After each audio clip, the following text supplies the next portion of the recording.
urged by a friend of yours, Andy Bailey, to offer even just the small amount of experience that I've had in marriage. Me and my wife have been married for 8 years now. We got married June 16th of 2007. And so I'm going to do my best to share what I have, and hopefully some of the words will be of value to you in the situation you're currently going through. For me, it's simply been really, between my wife and I, we were extremely thankful for our past that we had experienced the struggle of relationship with others. And I think that allowed us to realize that in anything, as long as there's an open line, that's where we would win. The times where we struggled the most is when things just weren't being talked about. And I think never to avoid some of the most scary situations and conversations that we would run from. She's cried, curled up in a ball in her bed, and the best thing in there is, like, what do you even say other than just put a hand on her and maybe even leave her alone sometimes was my idea. And then, but always coming back to and just asking simple questions like, hey, what's going on? What are you feeling? I think feeling is one of the terms we run from the most nowadays. But how amazing of a feedback loop is that to ask someone, what are you feeling? Now, whether those feelings are, in our opinion, lies, or even they might admit that later on that they believe they're lies, the feedback loop is truly amazing because it allows us to hear someone's heart, what they're going through, and then give us understanding of, oh, I can see why you're feeling that way. I guess the other piece for me, I am very unromantic by all definitions of the word. And one of my good friends who also knows Andy, his name's Luke, but he's been a great voice in my life to remember to do the simple things for my wife, the romantic things of, saying a word or buying a flower, or, he'll constantly text me and say, do this today, and no excuses. And it's really been a great relationship with him, allowing me to be vulnerable, because by all essence, I own a business. I oversee people, and it'd be easy for me to say I've got it all figured out, but in that facet of life, I have to be vulnerable and weak enough and admit that weakness to say I need someone to guide me, someone to uphold me, and push me to the things that I don't normally even think about and might not want to do. Whether it's a financial burden, I'm like, I don't even want to spend the money on that.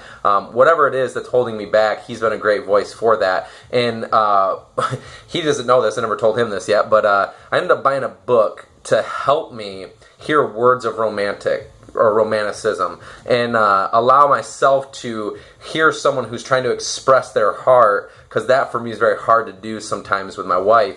And so I bought this book, and it's Letters of an Innocent Man. It was a French military officer, and he ended up getting wrongfully accused of treason. So he was in prison away from his family for a very long time. I think the book goes on for like 4 years or 5 years or something. And near the end of it, it's super interesting. There's one 2-page, 3-page area that really stuck with me and strikes me after a long period of struggle and really not even seeing his wife. And I'd like to read the words to you, so if you can bear with me, I'm going to read them to you. And I hope these speak something to you of what it would take to be a man to stand up in these trials, in these tribulations, in this suffering. So here's his letter. He says, Dear Lucy, after a long and anxious waiting, I have just received a copy of 2 letters from you writing in January. You complain that I do not write more at length. I wrote you numerous letters toward the end of January. Perhaps by this time they have reached you. And then, the sentiments that are in our hearts and that rule our souls, we know them. Moreover, we have, both of us, drained the cup of all suffering.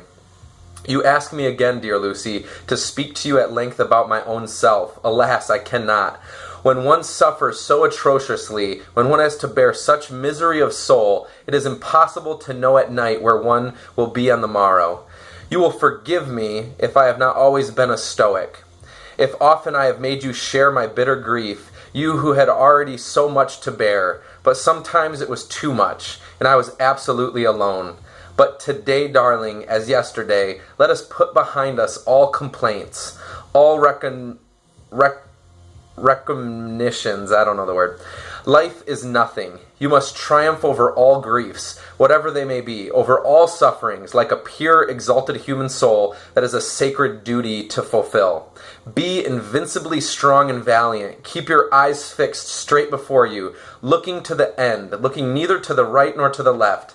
Ah, I know well that you too are only a human being, but when grief becomes too great, when the trials that the future has in store for you too hard to bear, then look into the faces of our children and say to yourself that you must live, that you must be there to sustain them until the day when our country shall recognize what I have been, what I am. Moreover, as I have told you, I have bequeathed to those who condemned me a duty in which they will not fail. I am absolutely sure of it. To speak of the education of the children is needless, isn't it?